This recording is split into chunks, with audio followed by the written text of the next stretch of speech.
ശ്രീകുമാരൻ രാവിലെ തന്നെ പൂസാണല്ലോ. ഇവനൊക്കെ ഉറങ്ങി എഴുന്നേൽക്കുക തന്നെ ബാറിലാണെന്നാ തോന്നുന്നേ.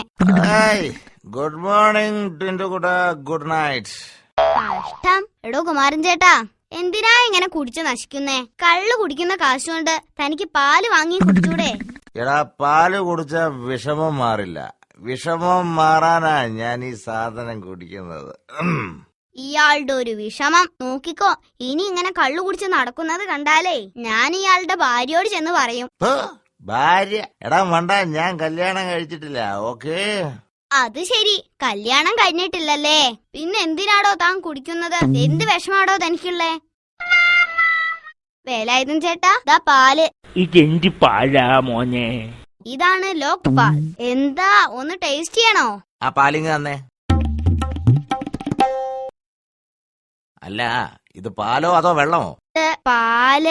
പാല് വെള്ളം പോലെയാണല്ലോ ഉണ്ടാവുക, അല്ലാതെ പാറ പോലെ പാലുണ്ടാവുകില്ലല്ലോ. അതെനിക്കറിയാം. പക്ഷെ ഈ പാലിൽ എത്ര വെള്ളം നിന്റെ വക ഒഴിച്ചു എന്നാ എനിക്ക് അറിയേണ്ടത്. ഇല്ല, അച്ഛനാ വെള്ളം ഒഴിച്ചത്. എന്താ നീ പറഞ്ഞത്? അച്ഛൻ കറന്നു തന്നു, ഞാനിങ്ങ് കൊണ്ടുവന്നു. അല്ലാതെ വെള്ളമൊന്നും ആരും ഒഴിച്ചിട്ടില്ല. ഞങ്ങളെ ഡീസന്റ് ഫാമിലിയാ. പാലില് വെള്ളം ചേർക്കുന്നവരെയൊക്കെ ഡീസന്റ് ഫാമിലി എന്നാണോടാ വിളിക്കുന്നത്? ഇവിടെ വേണ്ട നിന്റെ പാല്. ചേട്ടാ, ഇന്നലെ രാത്രി പശുവിനെ തൊഴുത്തി കെട്ടാൻ മറന്നുപോയി. പുലർച്ചയ്ക്ക് പെയ്ത മഴ മുഴുവൻ ആ പശു കൊണ്ടു. അങ്ങനെ എങ്ങാനും ആവും പാലില് വെള്ളം കയറിയത്.